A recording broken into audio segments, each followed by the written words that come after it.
Ito ang Presidential Broadcast Service. Radyo Pilipinas. Radyo Publiko ng Bagong Pilipinas para sa Bagong Pilipino. Naghahatid ng mahahalagang balita at impormasyon na guugnay ng pamahalaan sa sambayanan. Tulay sa himpapawid ng serbisyo publiko. Radyo Pilipinas. Radyo Publiko.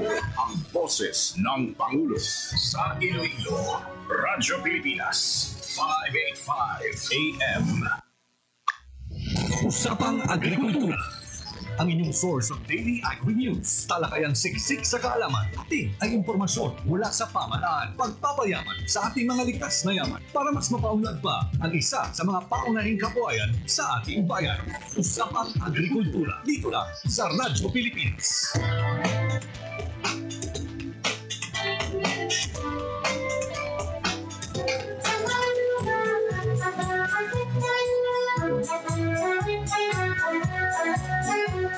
It is common among families, especially in the countryside, to own several hectares of land. Mostly were inherited from the older generation and passed to the later generations. However, as time passes by, only a few of the current generation would have an interest on the vast land they have inherited. When in the early years, the older people are into acquiring vast areas of land, the younger people today would rather work in a rented space to earn a living. This is the case of husband and wife Jose Roy Dipon, a seaman by profession, and attorney Emeline Arboleda Dipon, a former Capiz Penro and the founder of the Tree Huggers Movement Incorporated, who owned a few hectares of land but would eventually buy the portions owned by their immediate families. They were able to acquire a total of 20 hectares of land. The problem, however, most of these lands used to be sugarcane and corn plantations. These are lands with no existing trees and other vegetation, as required by the prior crops. Seeing the sorry state of the land, they decided to start planting it with fruit trees, and with the help of a friend who offered them seedlings of cacao trees under a pay-later scheme, they made the first step of what is now a plantation of more than 3,500 fruit-bearing cacao trees, covering at least 4 hectares of land, and the planting continues today. They have also started planting other fruit-bearing trees. As Jose would say, they planted the cacao trees without any prior knowledge on how to take care of the crop and how to manage it. During the pandemic, Jose decided to stay for good and get serious with farming and cacao planting. He attended several trainings about cacao management and value-adding products. This gave birth to the Dariagan Arboleda and Dipon, or Dad's Farm in Barangay Old Gia, Maayon, Capiz. He encouraged his immediate families, who also own lands, to plant cacao trees, and the farm workers in the farm are his relatives, giving them the opportunity to earn income without staying away from their families. It was not a smooth sailing experience, however. They were learning along the process of planting the trees up to its fruit-bearing trees. Typhoon Agaton back in April 2022 battered most of his cacao trees, which made Jose frustrated. It was in one of the trainings sponsored by the Department of Agriculture Western Visayas. Jose's passion reignited after one of the speakers told him to consider his losses as an investment. While they have started producing tablea back in 2015, Jose and Emeline decided to start producing chocolates in 2022 after he retired working overseas. Today, Ogia, the chocolate brand, which got its name from their barangay, is seeing supply around Capiz and Iloilo. They have also brought their chocolates to Manila, especially during exhibits. ang tiyempo gid lang ya ang nagtulod sa akon nga maggulpi untat sa pagka OFW, pagkasiman tungod sang pandemic. Do nahadlok man ko nga at the time nga grabe gid ang infection sa all over the world. Nag-decide na lang gid ko nga maguntat kay tuod nakita ko naga-fruit na ang amon nga mga gintanom nga kakao, ang matamat na gadamo. Dito na ko nagumpisa dayon nga ibalik namon ang tradisyon sang pag-ubra sang tableya. At the same time, dito na ko naga-research upod sa mga taga-DA to add value sa kakao. So dito nag-umpisa na ang paglantaw ko sa fine chocolates na bean to bar. Sa umpisa, ang bulig nga una nga ginhatag sa akon sa DA is encouragement. Tungod nga nakaumpisa na kami, gindugangan na nila ang amon nga mga knowledge sa pagtanom, sa pag-propagate paged, kag ang isa paged is may mga interventions na sila like mga seminars. Dito giko na appreciate ko gid ang mga seminars kay kadamo-damo gid ko natun-an. Aside from that nga hindi gid ko ya nagdako sa uma, city boy ako ya. So wala gid ko idea. Ang DA lang gid ang nakahatag sa akon sang basic knowledge. Kaga dito man nagumpisa ang akon nga love sa pagpanguma, no? Hindi lang nga mambal naton nga doon napilitan lang kundi nga nagustuhan ko gid kag nahiligan ko na ang pagpanguma.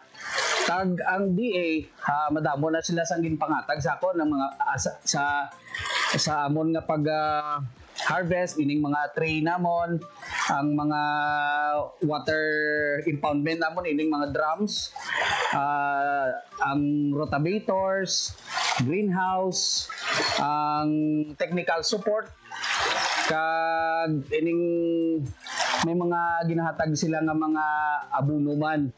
On the other hand, their production averages 1,000 bars a month. They are now producing 70% dark chocolate, milk chocolate, dark chocolate with nuts, milk chocolate with nuts, white chocolate with cacao nibs, and keto sugar-free chocolate. In the recently concluded Cacao Congress in Cebu City, Dad's Farm Chocolate placed third in the Philippine First Flavored Tableya Making category out of 25 MSMEs in Waterfront Hotel Cebu last July 29, 2024.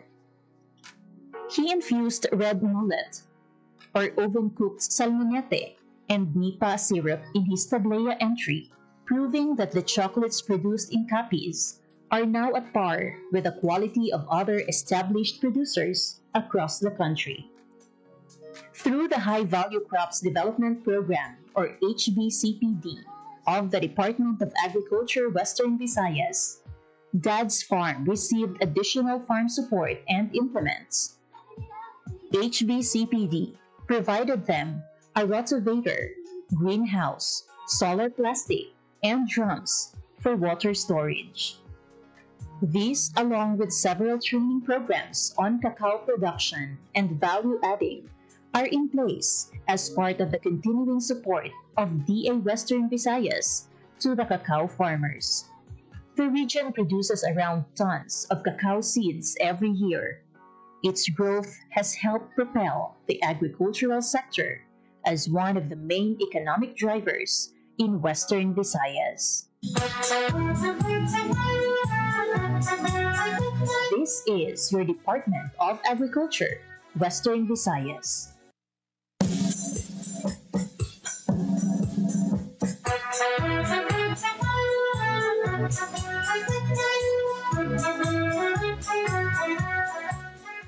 Maayong aga sa aton tanan mga tagpalamati sa aton mga tumalanaw over Facebook Live and our frequency sa aton radio station.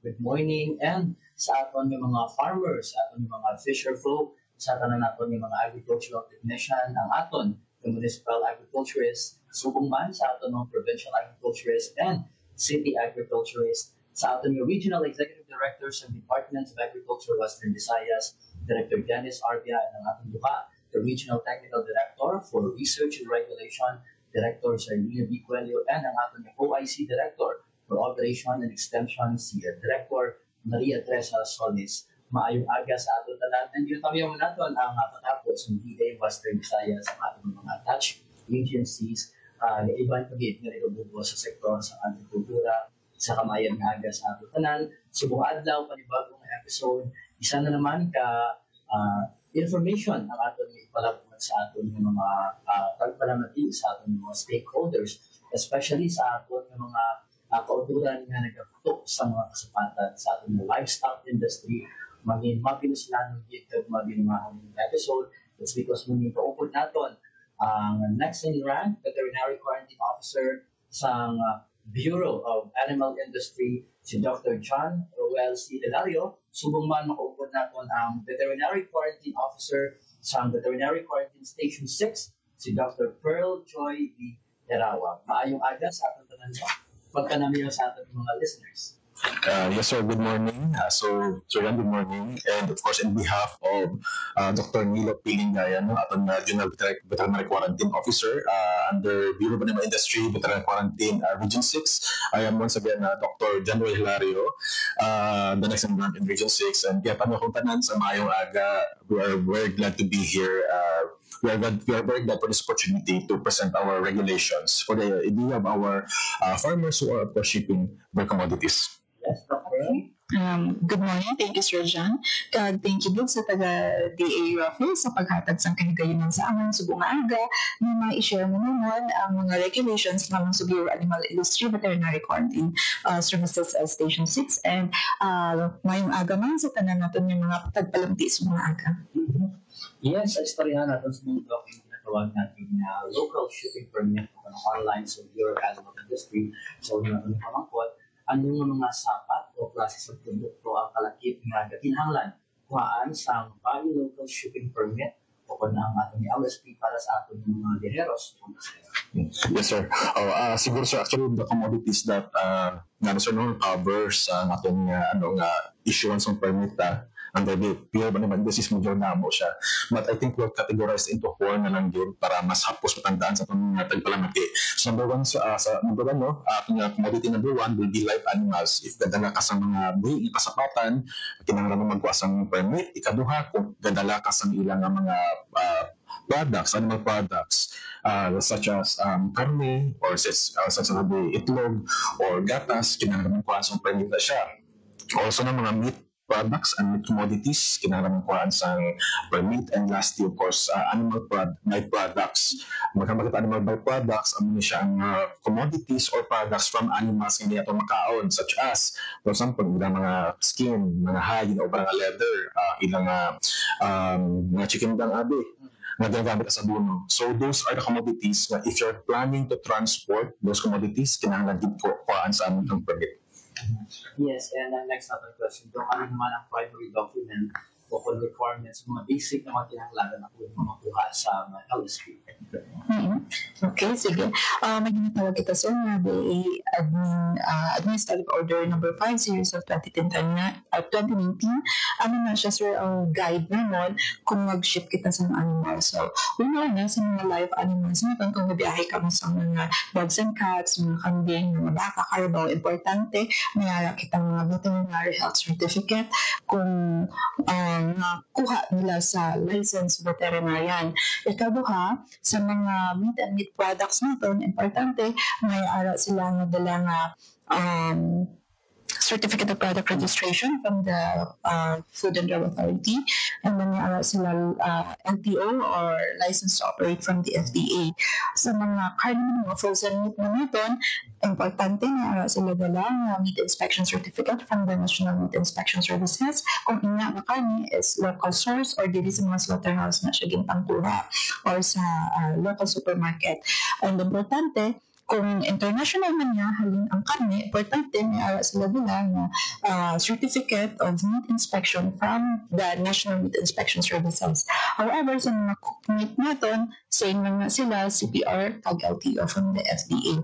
And then, kapag ang client natin, may dala nga for pasalubong din na less than 10 kilogram na for consumption nila ng mga karne, importante nga sila dala lang official receipts sa kung diin laging bakal ang cooked meat niya ina. And you mentioned kaginadok ang online system, no? Ano naman ang ating proseso sa online submission sa mga dokumento sa BAI online system?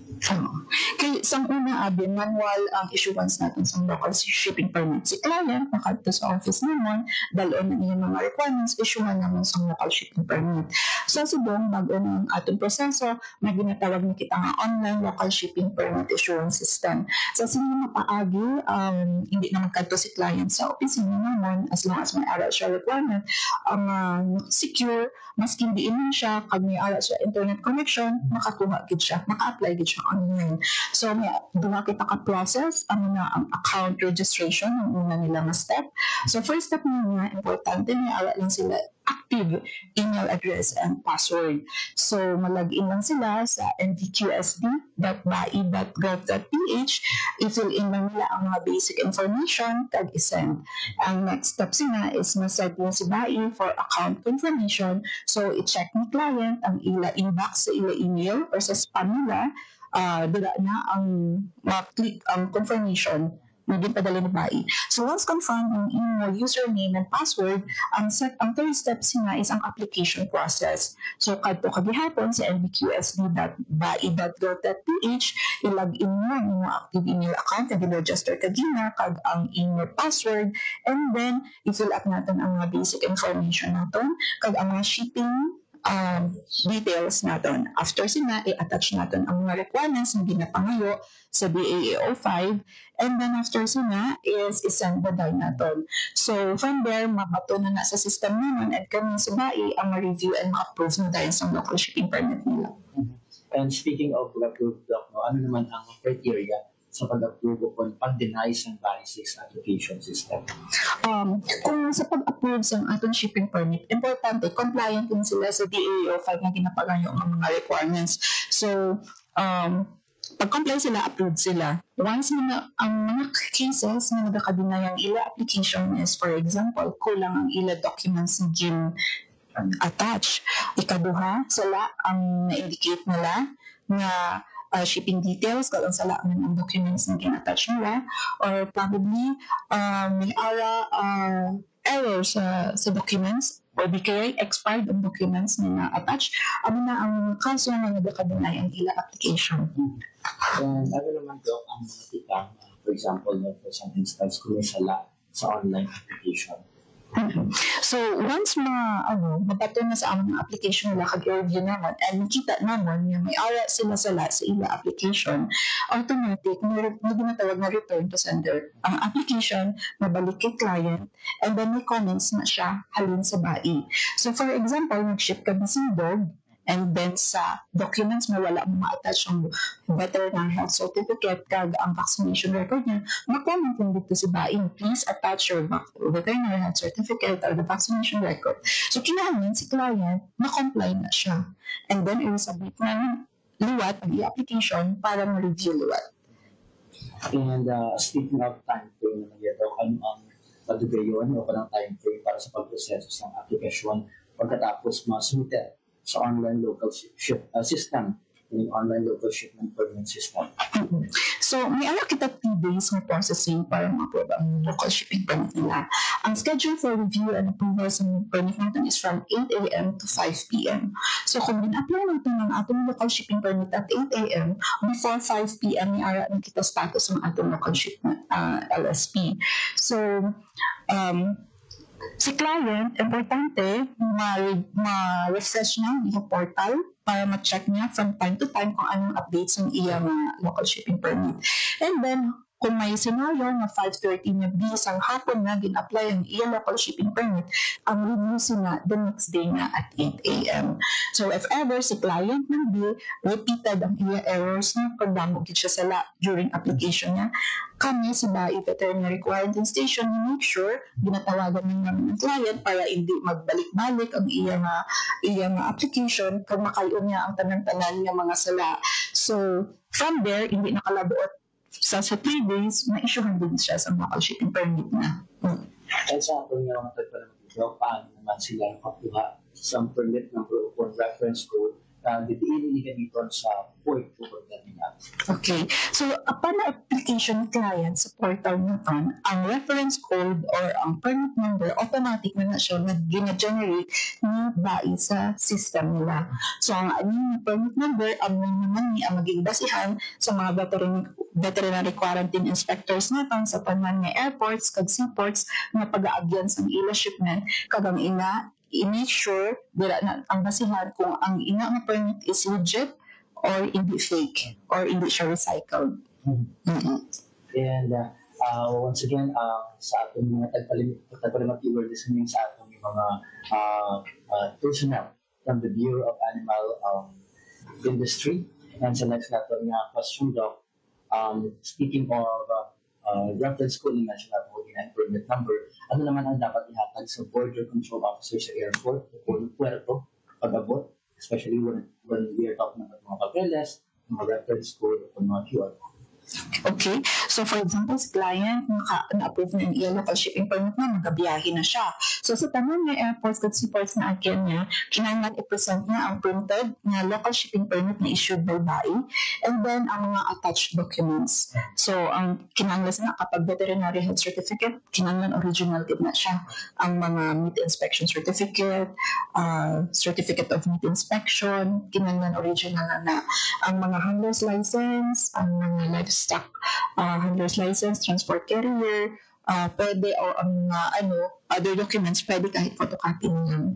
And wala ba na bayad para sa pagkuha sa mga permit online kag paano yung bayad? Okay. So, ang pakatandaan natin, ang BAI local shipping permit is free na siya, wala na siya bayad. Okay. Paano naman masunod, Doc, ang mga security protocols na the data privacy naman niya sa pag-upload sa makabig natin mga sensitive mga information? Okay, so when it comes sa mga data na gina-upload natin online, BAI make sure na secure ang atong data. So una sa tanan, ang atong account o ang atong username naka-embed na siya sa may system ni BAI. And then sa BAI, wala na siya gagamit sa mga open source na Microsoft. And then, ikaduha, may ara na siya, nakasubscribe na siya, sir, sa SSL to make sure na ang website is safe, hindi siya ma-hack, hindi siya masublan sa mga virus. And then, at the same time, may ara na sila ang ato mga BAI IT personnel, nakasign na sila sa non-disclosure agreement na hindi nila pwede i-leak ang information and maging liable sila once ang aming information is magagawa. And then, BAI also invest millions of pesos para maprotektahan ng firewalls ang atong website. So, rest assured nga ang atong mga shipper, ang atong data is protected by BAI. Yes, and ano naman, Doc, ang mga protocol kung may mga preventive quarantine, inspection, o sampling sa sapat o produkto ng ginagamit? Okay. So, usually, sir, before mag-transport sa permit, we have, of course, the requirement that was mentioned in Pearl. Dara pa lang makita ta kung ayan sila, compliant sila sa ating DAO number 5, no? Series of 2000, the instrumental tanga issuances. So, kung okay sila dira, after that, mag-ship na sila, malambay na sa itong mga airports and seaports. So, paglabay nila dira, dapat ang mga documents nila, ipakita nila para ma-properly check sa ating mga veterinary quarantine officers and inspectors. So, the process dira, they will be checking not only for the documents, kung okay ang documents, but they will also be checking for the commodities. Kung commodities na is ayan okay, for example, for meat natin, kung sound siya kung fit for human consumption, kung animals natin is healthy.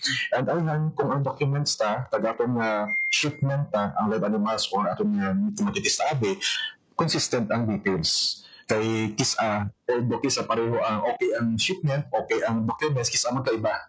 So those are the things that we are checking to make sure na compliant atong shippers and tapos safe man kag healthy and receive ng commodities from the origin pato sa destination. Paano naman, Doc, mo i-coordinate sa bayan yung information sa customs, yung General Customs, mga port authorities ka, airport communication? Alright. Actually, sa ano, so depende sir, actually sir, sa ano, no, sa concern natin, if the concern natin is domestic or international. So it depends kung which entity are we going to coordinate. But of course, no, ating coordination with them are actually regular na siya. We have orientation, we have reorientation, we actually update them regularly kung mayroon ang mga bago na update sa ating regulation ta. Also, as I said earlier, kung depende sa concern kung ayhan international siya or domestic. Normally, if kag-convince ng airport agi, for example, kung baagi sila sa airport, we'll be coordinating with, of course, the PNP MCU or PNP natin sa airport and also the Civil Aviation Authority of the Philippines.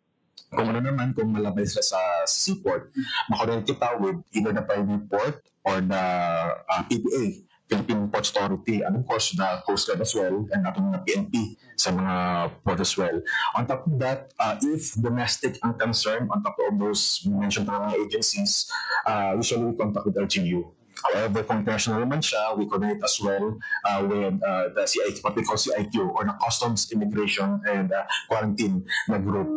Kasi those are our partners kung international naman. And ano naman ang proseso when we are talking sa renewal o kung pag-extend sa online permit kung kulang pa ang validity? Okay. Ang local shipping permit natin is valid for 7 days. So, hindi na siya pwede ma-recycle or magamit ng luwat. So, for example, in 1 day, mabiyahe ako pa kadto Guimaras, makuha ako local shipping permit from Iloilo to Guimaras. Kapag kahapon, kung from Guimaras ako, mabalik ako Iloilo, kinahanglan, nagawad ako luwat sa shipping permit from Guimaras to Iloilo. Ang mga requirements na gina-attach nila is kinahanglan mag-ungan. Hindi mo pwede ma-recycle ang mga documents na gina-attach nila. So, kuha naman sila sa mag-ungan mga requirements. And so talking about penalty or fines, ano naman ang mga penalty o fines kung, for example, magsala sa protocols pareho sa late submission o kung kulang ng dokumento? Okay.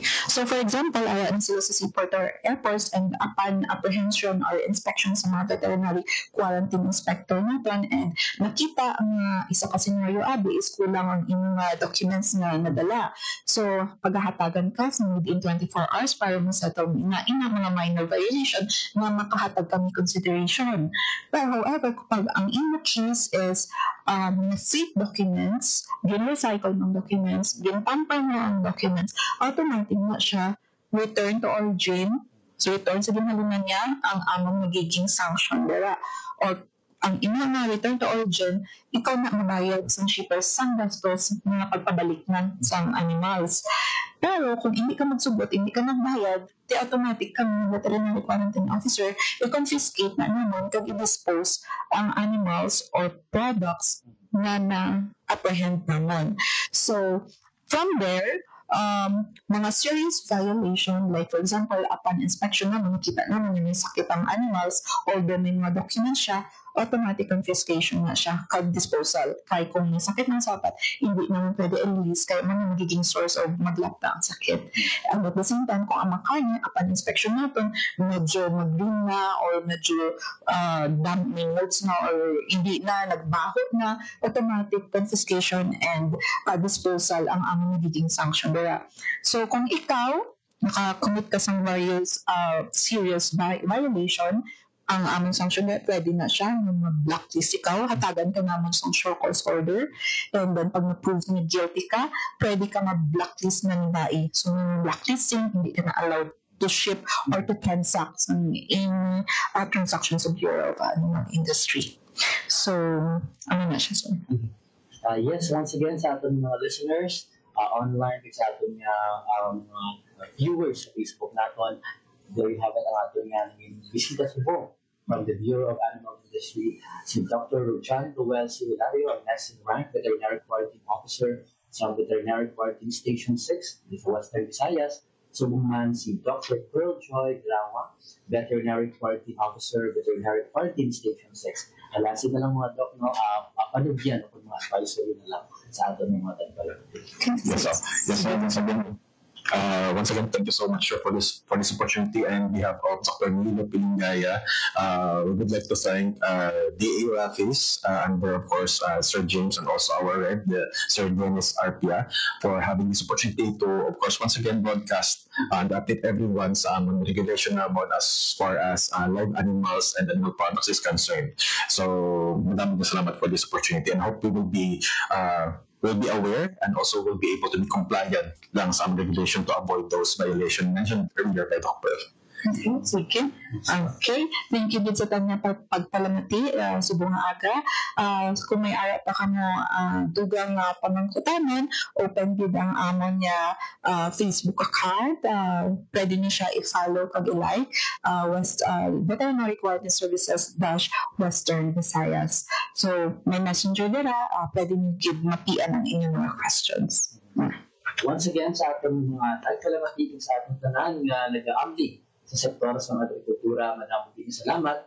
Sa sunod ng episode, panibago na naman ang ating mga bisita. Maging-tuopod natin ang pila ka mga personnel sa National Meat Inspection Service. Bantayan natin sa ating masunod ng episode sa ating programa. Sa liwati si John Candelario from the Regional Agriculture and Fisheries Information Section sa Department of Agriculture, Western Visayas. Maayong aga sa ating tanan.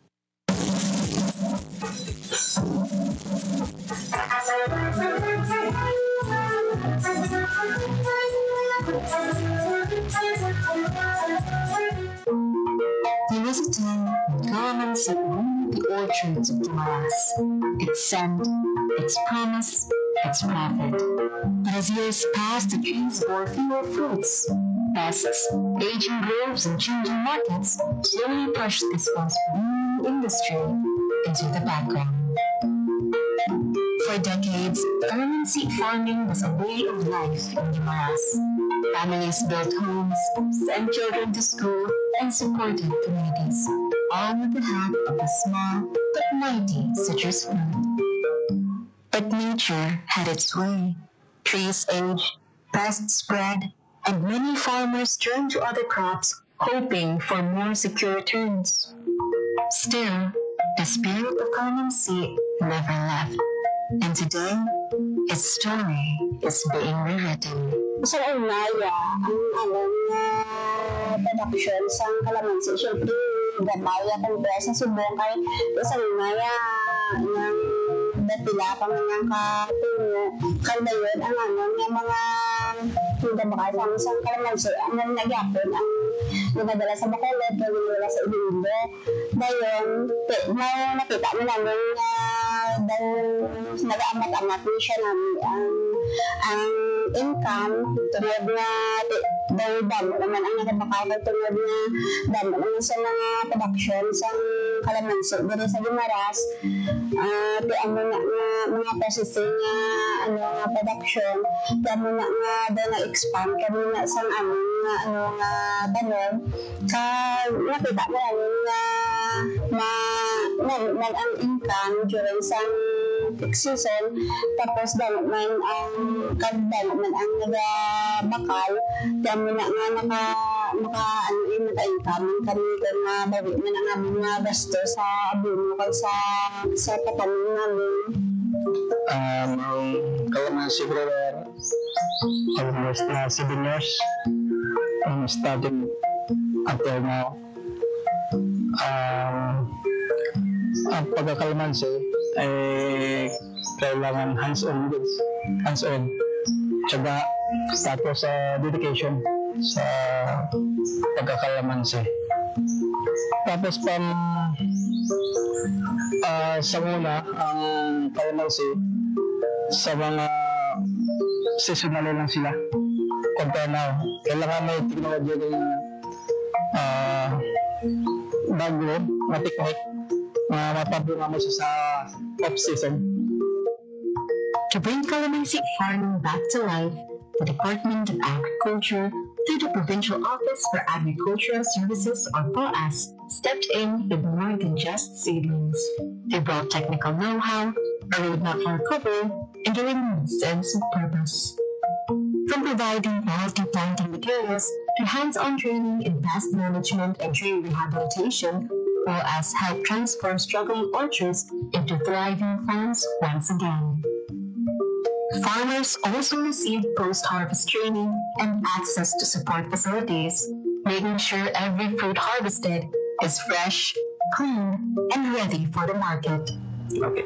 Now, for the specific intervention sa calamansi industry sa probinsya sa Guimaras, the Provincial Office for Agricultural Services is crafting a roadmap dated 2025 to 2029. Now, this roadmap will give the direction sa aton calamansi industry sa probinsya by identifying the challenges and what would be the specific intervention would become up.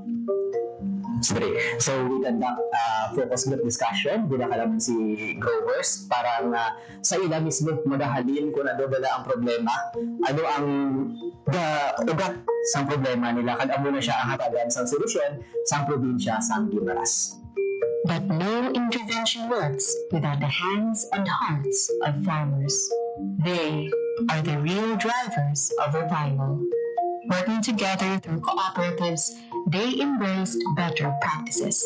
Their dedication is now bearing fruit. Si GBMPC nakabiligid sa calamansi farmers ang Guimaras paagi sa pag-extend sa loan para na ma-avail sa mga members sa maintenance sa ilang mga calamansi plantation kag nahatagan man sila access sa market kung sa diin may kita weekly cluster scheduling para sa pag baligya sang ilang mga fresh calamansi sa kay GBMPC. Today, Guimaras farmers are doing more than just selling fresh calamansi. They're creating value. Juices, concentrates, and a variety of delicious delicacies are now part of their product lines. With support and training, they've reached pasalubong centers, groceries, and even online stores. Farming has become agribusiness. Ako isa ka calamansi processor sa Barangay Rizal, Hordan, Guimaras. Ang akong association, sa Guimaras Herbal Growers Association, kag Poblacion Farmers Association sa Hordan. Mga supply sa calamansi ginakuha ko sa among mga members na nagaproduce sa mga calamansi growers. Inspired gid sa akon sa pag-produce ng calamansi, pag-process ng calamansi juice. Amo ang pagbulig sa akon mga member farmers nga pag mag-oversupply ang calamansi, hindi sila madunutan kag hindi makadto sa wastage ang ilang mga product. And along the way, nakita ko ang needs ng kabataan nga kinahanglan ma-avoid nila ang mga sodas. So nag-decide ako nga mag-supply sa central school, sa mga elementary school children, and nakabulig man, more or less nakabulig man sa akong income. Aside nga ang kabataan makainom sang healthy drinks. But revival is just the beginning. To keep the momentum, the Department of Agriculture and POAS continues to lead the way, helping farmers integrate calamansi into diversified farms, improving nursery operations, and strengthening market access. It's a long-term vision of sustainability, where tradition meets innovation and every orchard becomes a livelihood for generations. So, in terms of the challenges in the low yield production in calamansi industry in the province, the provincial government procured a farm production inputs like the organic and inorganic fertilizer. So, pag ma-identify na namon si farmer, we're going to go mag-visit sa ilang farm, i-assess namon kung ano ang really nga needs nila. Tapos dira kami maghatag sa amon nga specific nga intervention based on the actual scenario sa ilang farm. Through POAS, may ara kami isang naka-reserve na buffer stocks of the pesticide and insecticide. So, ang himuon lang ni farmer is mag-submit siya sang report nga may infestation sang specific nga peste sa iyang kalamansi, and then ang POAS is magakadto sa ilang farm ka maghatag sang nagakaigo nga technology upod na ang mga pesticide and insecticide. Limited market access. Amo na siya ang isa ka dako gid nga challenges nga ginatubang sa aton nga kalamansi growers diri sa probinsya. But sa liwat, nagapasalamat kami sa Department of Agriculture through High Value Crops and F2C2 nga sila naghatag sang processing center diri sa isa ka cooperative sa probinsya sang Guimaras. Now, ano ang makabenepisyo sina? So, ang mga farmers naton sang kalamansi growers is direkta nga pwede makabaligya sa cooperative, which is the Guimaras Brethren Multipurpose Cooperative. And then, the Guimaras Brethren Multipurpose Cooperative, amo na siya man ang mag-cater sang other nilang nga supply, na ginabaligya mo na siya outside in the Guimaras. So, ang role ni province is to connect the farmers into the cooperative. From struggle project. Nakakuha ng pondo na umaabot sa 12 million pesos mula sa Department of Agriculture, Bureau of Soils and Water Management at mula sa Department of Agriculture National Corn Program at naging instrumento sa pagpapabilis ng implementasyon ng proyektong research and development sa mga bukirin ng mga magsasaka. Sa unang taon ng implementasyon, mayroong 13 magsasaka na nakipagtulungan na may kabuuang 20 hektarya ng lupa mula sa barangay Agkokok. Sa dulo ng taon, lumawak ito sa parehong barangay nang madagdagan pa ng 23 magsasakang nakipagtulungan na may kabuuang 21 hektarya. Kabuuang 41 hektarya para sa barangay Agkokok lamang. Yung bago po dumating yung sila Remy dito, sa amin dito, nagmamais na kami dati bago dumating yung project. Kaso lang, yun lang talaga, makikita mo sa mga area namin, mais lang talaga, lahat. Wala ka nang ibang makikita sa area. Tapos, siyempre, hindi din namin alam yung about sa mga tinatawag nilang contouring. 12 anyos ka pa mo balot ko. Isang una, paray. Mais. Lapit lang na sa umadang mais. Mga dagmay, mga balingoy. Ang panawagan mo sa nagkakonsidoy mga ayot bulig ako nanda.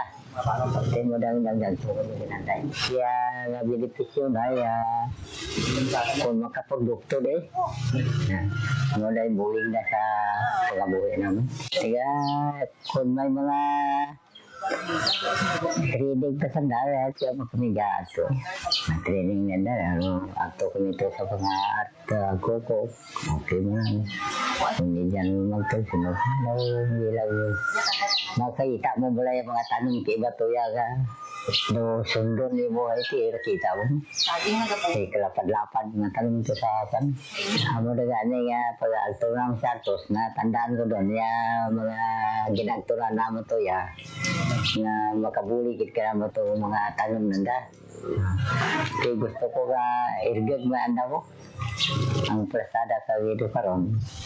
Daw lain nga way suno ka binbuligan kami sa pagtudlo bala. Daw na mga upan mo lang nga tanong, mga saging, mga kukulano dyan. Tido karon may mga prutas yung karon, mga pinya, mga saging, mga maridan pa sa saging. So, nag-aamuat ba isipan mo nga yung mga talong naglugang. Nakikita mo ba na ang ining kinaalam na gintudlo sa inyo sa karon makabulig ini siya or hindi ini siya makabulig sa mga para sa inyo? Makabulig makabulig.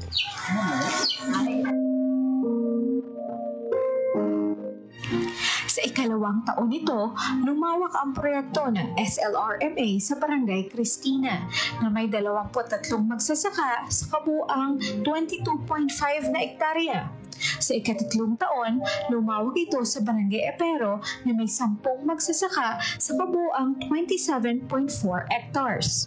Sa ika-4 na taon, nagsagawa ang proyekto sa Barangay Candelaria na may 16 na magsasakang nakipagtulungan na may 20 hektarya. Sa kabuuan, 85 magsasaka ang nakipagtulungan na sumasaklaw sa 110.4 na hektarya.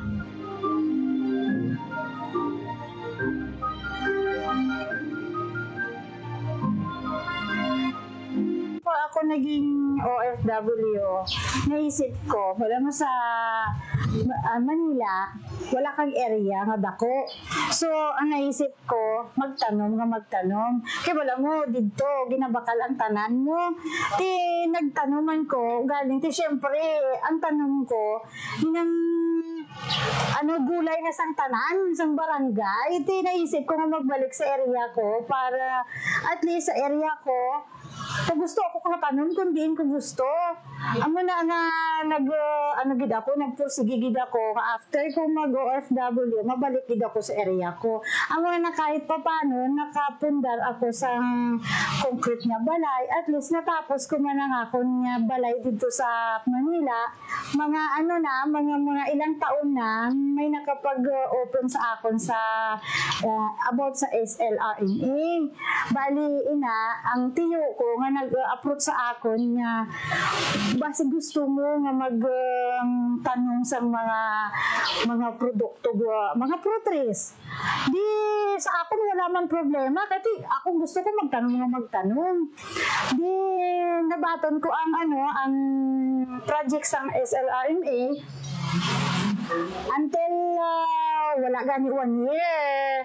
Naka-income na ako.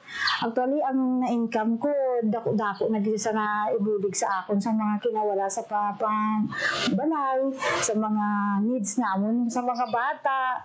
Ang una na dako gid ang pasalamat ko sa SLRMA na nang amat-amat kaya siyempre hindi man gid ako ang gintao sa SLRMA pero amat-amat may ara na lang sa mga soccer i-expand namon hasta nga until subong hindi pa naman naubos ang 10 hectares na pero amat-amat lang kaya siyempre kung din lang tong soccer, amo lang to ang ginadugang namin sa area naman para maubos namin itong 10 hectares.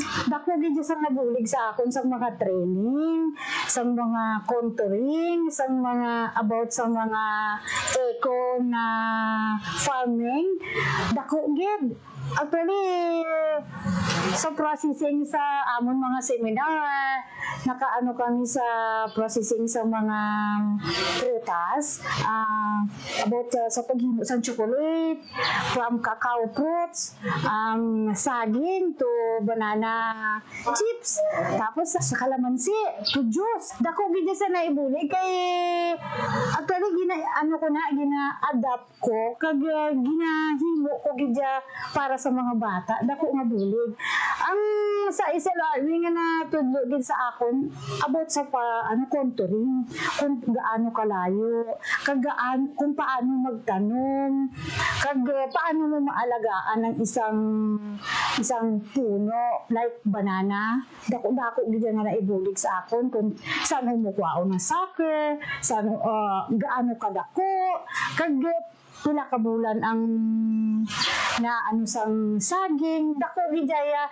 Kaya nga gusto ko kung may pagkakataon na gusto ko ibulig ko sa iba ang kaalaman ko willing ako na magtao sa kaalaman ko nga natutunan ko sa SLRMA.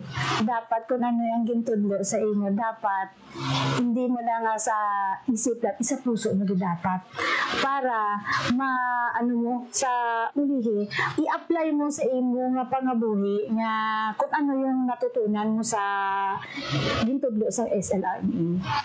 Ang contouring ay isang matagal ng epektibong pamamaraan sa pagsasaka. Ito ay tumutulong sa pagprotekta ng lupa laban sa pagkaubos at pagkaguho. Ang proyektong SLRMA ay nakatuon din sa pagbibigay ng mga farm inputs para sa produksyon ng mga magsasaka. Layunin ng proyekto na itaas ang kalagayan ng ekonomiya ng munisipalidad, bawasan ang pagkadepende sa monocropping at itaguyod ang pangangalaga ng kalikasan sa mga magsasaka ng tapas kapis. Sa unang taon kasi, syempre medyo dagdag sa konting oras, trabaho kasi gumagawa ka ng contour, paninibago sa pagpa-farm kasi may contour na. Tsaka may konting diferensya na sa kinikita mo sa pag mamais po. Mga 1 year may konting diferensya na po. Ang pagbabago sa mga siguro nakikita ko sa pangalawang taon na. Ang una kong inani sa contour ko is pineapple. Pineapple kasi ang nakita ko dun, malaking bagay po na sa pineapple ko nakapag ani po ako ng 15,000.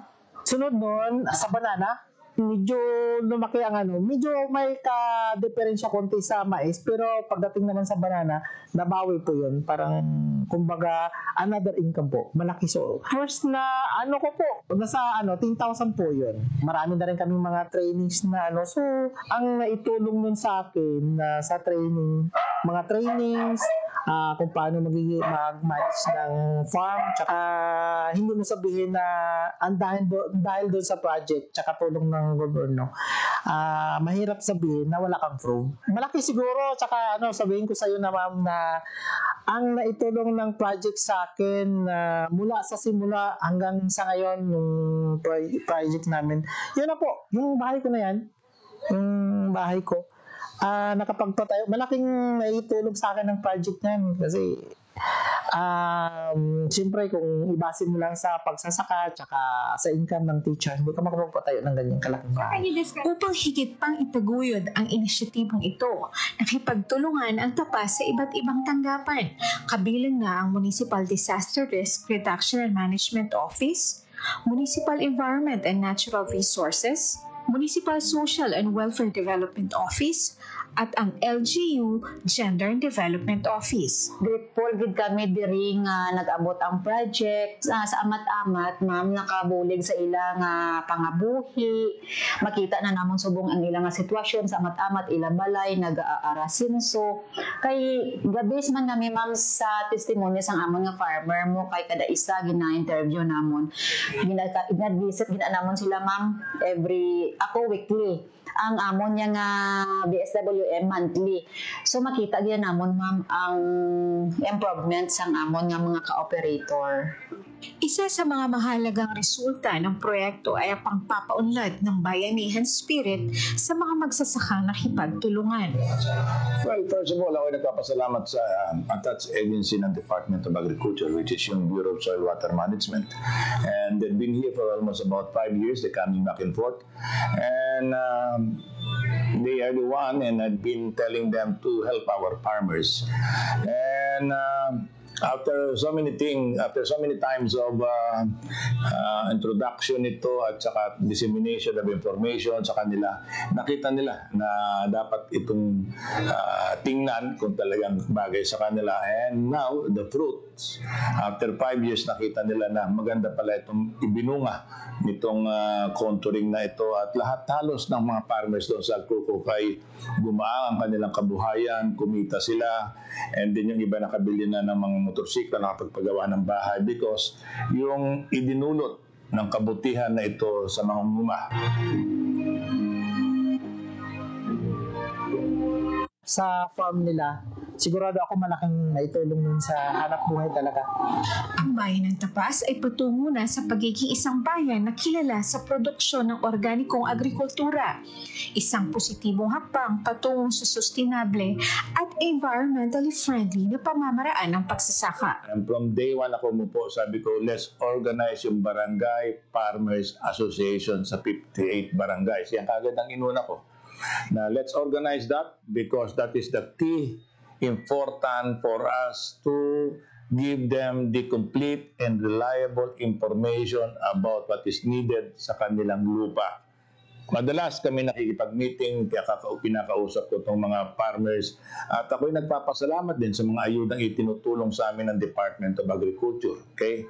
At ito ay isa ring paraan na makatulong din sa kanila. But sometimes, sabi ko nga, if it's possible na yung tulong na ibinababa sa amin dito, pinakamaganda niyan kung mag-uusap-usap muna tayo rito at malaman kung ano ba talaga ang kinakailangan namin dito. And sinasabi ko ito dahil mahal ko talaga ang mga farmers. Okay? Ito ang kabuhayan namin dito sa munisipalidad ng Tapas.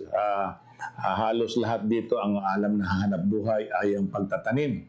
Okay? At dito ko ibinubuhos ang aking nalalaman at pasalamat ako at nandiyan yung aking mga empleyado na sa Department of Agriculture na hindi sumusurrender in spite of the fact na yung terrain namin dito ay napakahirap.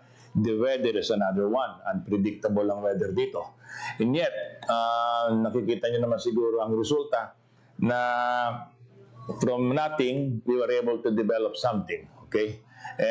Sasaka sa Tapas, nagbukas ng landas patungo sa mas maliwanag at mas matibay na hinaharap.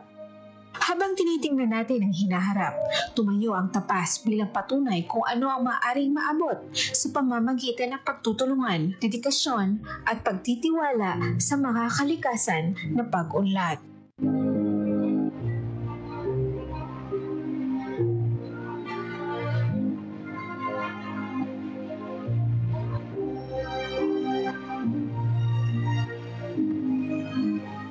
Hatid ay balita, impormasyon at sari-saring kaalaman tungkol sa sektor ng agrikultura sa ating bayan. Usapang Agrikultura kasama ang Department of Agriculture. Alamin ang mga hakbang ng administrasyon para mas mapaunlad pa ang iba't ibang industriya agrikultural at pakinggan ang mga proyektong handog sa mamamayan upang mapalago ang kanilang mga kabuhayan. Usapang Agrikultura, Lunes hanggang Biyernes, alas 5 ng umaga, dito lang sa Radyo Pilipinas.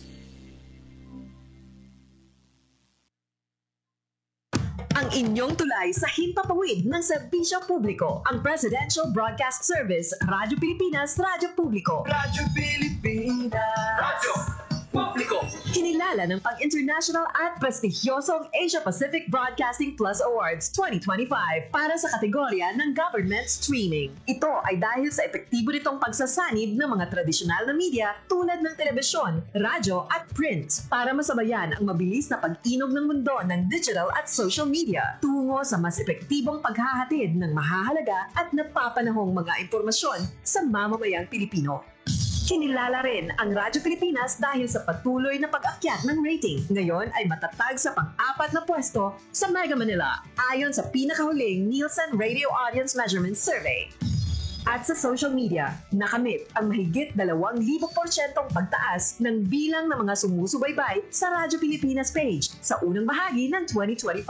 Patunay ito na ang inyong Radyo Pilipinas, Radyo Publiko ay tunay na kaagapay ng inyong pamahalaan sa paghahatid ng serbisyo sa mga mamamayang Pilipino. Mula sa aming lahat, sa ngalan ng inyong pamunuan at mga kawani ng Presidential Broadcast Service, kasama ang inyong mga himpilan ng Radyo Pilipinas sa buong kapuluan. Maraming salamat po sa inyong lahat, sa inyong pagtangkilik at pagkilala. Radyo Pilipinas. Radyo Publiko.